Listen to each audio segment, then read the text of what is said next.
Hello, my dear friends. Welcome to this gentle space where I will share the news today in a calm, caring tone. Please find a comfortable seat, take a deep breath, and let's begin. Today, I'm covering some deeply important stories. Stories that touch on the lives of our children, our communities, and our global family.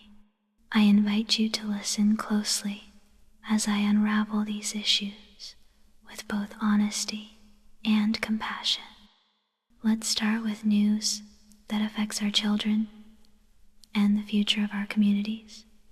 There's a growing concern over the dismantling of critical support systems in education.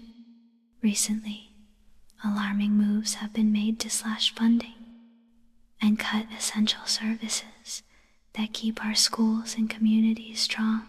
In our schools, programs like free breakfast and lunch, which are a lifeline for so many vulnerable students, are under attack. In recent announcements, billions in local food purchasing for schools and food banks have been canceled. This isn't just a budget adjustment. It's a blow to children, families, and local farmers who depend on these programs. When children don't receive nutritious meals, their ability to learn and thrive is compromised. The harsh reality is that these cuts may widen the gap for those who have already faced so many obstacles. Moreover, there have been drastic reductions at the Department of Education. In one particularly stark development, nearly half of the department staff have been told they must leave their jobs. Imagine over 2,000 dedicated public servants, many of whom work tirelessly to ensure that students, parents, and teachers have the support they need, being forced to step away almost overnight.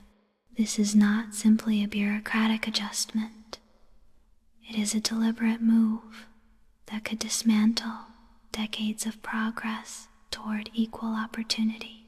When we see policies that threaten free school meals and cut critical support to students with disabilities, like, for example, Grace, a bright 8-year-old who depends on physical and occupational therapy to learn and grow, we must feel a deep sense of loss. These decisions risk leaving millions of children without the protections that federal oversight has long provided.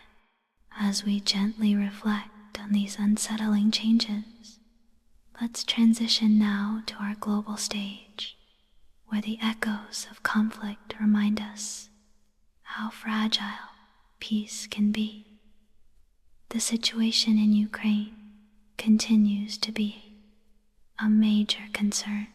Recently, there has been talk of a temporary 30-day ceasefire, a proposal meant to allow negotiations a chance to breathe. However, the reactions have been mixed. Russian President Putin, appearing in his military fatigues, expressed serious reservations about the idea, cautioning that a pause in hostilities could open the door to further escalation later on. At the same time, voices in Ukraine have insisted that a genuine and lasting ceasefire is desperately needed, a move they support in order to save lives and build the foundation for real peace. Yet, despite these appeals, the harsh truth is that Russian military strikes have not ceased. Every missile, every drone attack is a reminder that while we hope for peace, the reality on the ground remains fraught with danger and uncertainty. Listening to this news, one can't help but feel the weight of a world caught in a cycle of violence, a world where the rhetoric of blame and the pursuit of power override compassion. When influential figures twist narratives to place blame on those seeking peace, it not only deepens the conflict, but also undermines the genuine desire for lasting stability. Here, as in our domestic struggles, the human cost is enormous. Every family torn apart, every community left to rebuild from the ashes, is a reminder that our global family deserves better. Now, let's move to another front, where government policies and corporate maneuvers are causing distress in our everyday lives.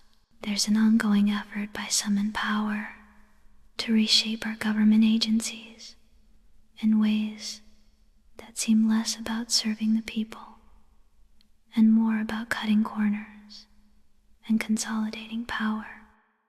Recent moves have seen not only the education system, but also key social programs like Social Security targeted for privatization. Ranking members of Congress have spoken out in impassioned terms against proposals that would allow billionaire interests to dictate policy over the well-being of millions of working families. In one powerful moment, a respected lawmaker questioned why influential figures who claim to expose fraud and waste are not held accountable in the public forum. His words remind us that the true measure of government is whether it supports the most vulnerable among us. These efforts are intertwined with a broader trend, the dismantling of public institutions that have long served as the bedrock of our collective safety net. From education to housing, from healthcare to Social Security, there is a concerted push to cut funding and reduce oversight. When agencies that have worked for decades to protect our children, our elderly, and our working class families are weakened, the entire fabric of our society is at risk. It's as if the very idea of government responsibility is being reimagined in a way that strips away the support systems we rely on in times of need. In another unsettling development, we're witnessing corporate interests exerting even greater influence over public policy. Some of our nation's most well-known figures are now embroiled in controversies that blur the lines between business and government.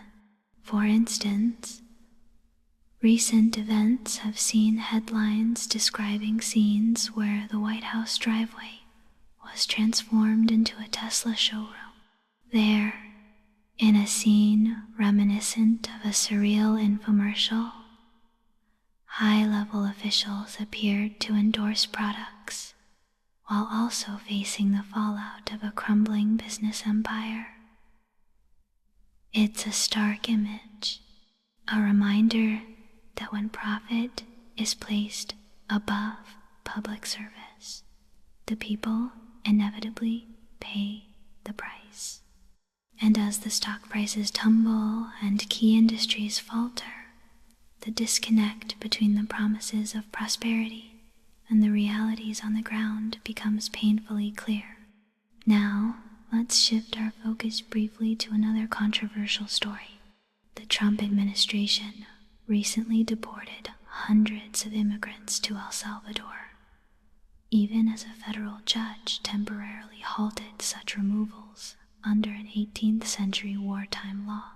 Despite Judge Boasberg's order, which verbally directed planes to be turned around, flights already in the air continued their course.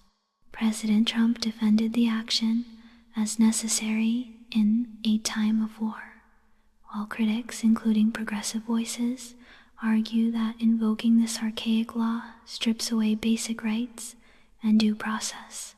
Critics decry the move as dehumanizing and a dangerous precedent, warning that it allows any Venezuelan citizen to be labeled a gang member without proper evidence. Meanwhile, allies celebrated the decision on social media. Yet, the stark images of shackled immigrants being herded onto buses remind us of the profound human cost behind these policies. Now, let's gently turn our attention to a heated debate that has now come to a head in Washington. A continuing resolution, crafted to stave off a government shutdown, has ignited fierce controversy on Capitol Hill.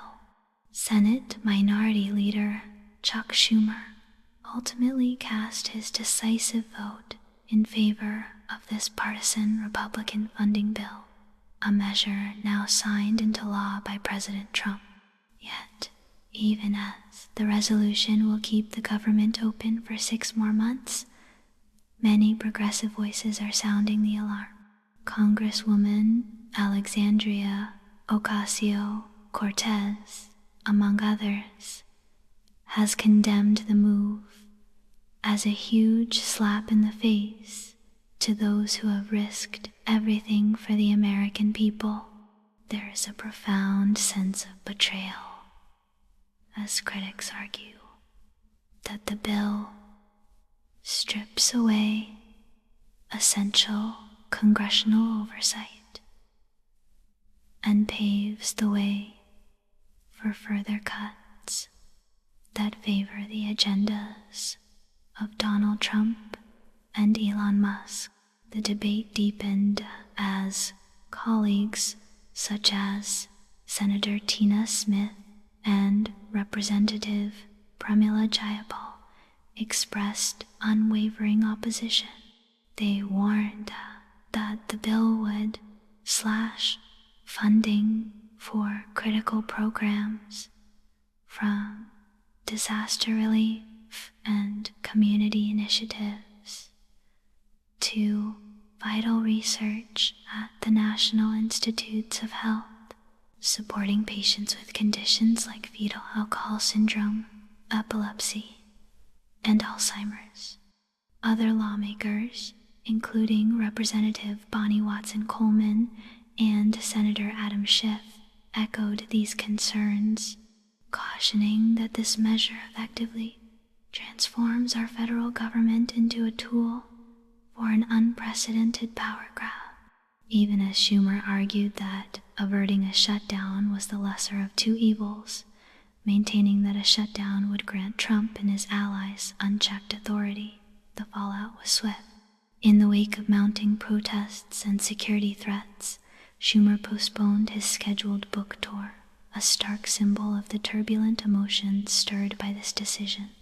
With President Trump having signed the GOP's 6-month funding bill, which trims non-defense spending while bolstering defense budgets, the tension between fiscal expediency and the safeguarding of essential services has never been more palpable.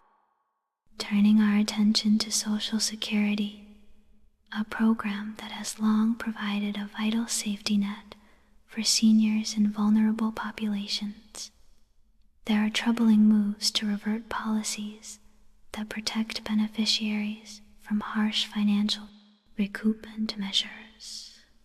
Once, reforms were introduced to prevent what critics called clawback cruelty, ensuring that seniors could keep enough money to cover basic needs like food and shelter. Now, however, a policy has been reversed, mandating that in cases of alleged overpayments, 100% of a recipient's monthly benefits may be withheld. This drastic step not only risks plunging seniors into poverty, but also reflects a broader ideological shift, one that values fiscal austerity over the dignity and well-being of our elders. Let us pause for a moment to reflect on what this means. Imagine relying on a modest monthly income to cover all your essential expenses, and then having that income abruptly cut off. The fear, the uncertainty, and the sense of betrayal that would follow are hard to put into words. It is a vivid reminder that when policies are driven by a desire to balance budgets at any cost, the people who need support the most are left vulnerable and exposed. While these stories paint a picture of systemic challenges on multiple fronts, there is also news from the realm of civil rights and housing that calls for our attention. Recent federal actions have drastically reduced funding for fair housing groups, organizations that work tirelessly to ensure that discrimination does not push families into unsafe living conditions. These cuts threaten to undo years of progress made in the fight against housing inequality. For many families, particularly those relying on government assistance to secure stable housing, these programs are not optional luxuries, but necessities. The loss of funding could mean longer waits, fewer resources, and a real risk of homelessness for those who are already struggling. At the same time, our immigration system is facing its own set of challenges. Consider Mahmoud Khalil, a young activist whose detention in a remote facility far from his home has sparked widespread protests and rallies. Khalil, who has stood up courageously for the rights of Palestinian students and organizers, now finds himself isolated in an ICE facility. His situation, a stark example of the growing trend toward suppressing dissent and silencing voices of free expression. Across the nation, advocates are gathering on streets, in courtrooms, and on social media to call for his release. They remind us that our nation's strength lies in its diversity and its commitment to human rights. When an activist is detained for speaking truth to power, it is a call to action for all of us to defend the principles of free speech and to stand up for those who cannot stand up for themselves. And yet, there is more. On the environmental and scientific front, the foundation of our understanding of nature is also under threat. Critical research projects that study wildlife, from the migration of mule deer and elk to the delicate balance of our ecosystems, are facing severe cuts. Federal cooperative research units established decades ago to bridge the gap between academic science and practical conservation now risk losing funding and support. These small, dedicated teams work on the ground to answer questions that affect not only the environment, but the well-being of entire communities. When we weaken these institutions, we not only risk our natural heritage, but also the livelihoods of countless workers and the future of our planet. There's also a story about how technology is being used to monitor and control rather than to empower. At one large corporation I'm sure you've heard of, Amazon, algorithms and artificial intelligence are now deployed to scrutinize workers' social media posts and daily activities. This level of surveillance intended to stifle dissent and discourage unionization, is yet another example of power being used to control rather than to uplift. It serves as a reminder that while innovation can lead to great progress, when it is wielded without care for individual rights, it can become an instrument of oppression. In recent polling, both sides of the political spectrum are showing signs of collapse. On one hand, the Democratic Party's favorability has plummeted to historic lows, with only around 27 to 29% of Americans holding a favorable view, leaving many fed-up voters disenchanted. At the same time, Donald Trump's own approval ratings are nosediving. His numbers on the economy and foreign policy have hit new lows, hovering around 39% and 37% respectively, while disapproval ratings soar over 50%. This dual implosion reveals a stark political reality. Both the establishment Democrats and the far-right leadership under Trump are struggling to connect with everyday Americans. For progressives, these disappointing numbers signal an urgent call for change. The Democratic Party must open its doors wider to bold, working-class voices that champion economic justice and actively fight the billionaire influence squeezing the middle class. Instead of cozying up to centrist, business-as-usual approaches that fail to challenge the far-right's divisive narrative, blaming immigrants for our nation's challenges, progressive leaders should articulate a clear, economically focused message. It's time for a reinvigorated democratic movement that addresses inequality head-on and shows that real change comes from uplifting working people rather than pandering to the interests of the ultra-wealthy. Before we close, let's take a gentle moment to bring these threads together.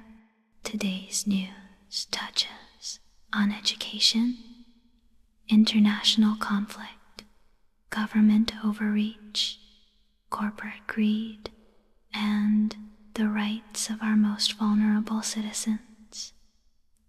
These are not isolated issues. They are all interconnected in a tapestry of policies and actions that shape our everyday lives. As we listened, we were reminded that each headline represents real people with hopes and dreams facing real challenges. We are called not only to be informed, but also to act with empathy, to support those who are working tirelessly for justice, and to stand up for the values that bind us together as a community.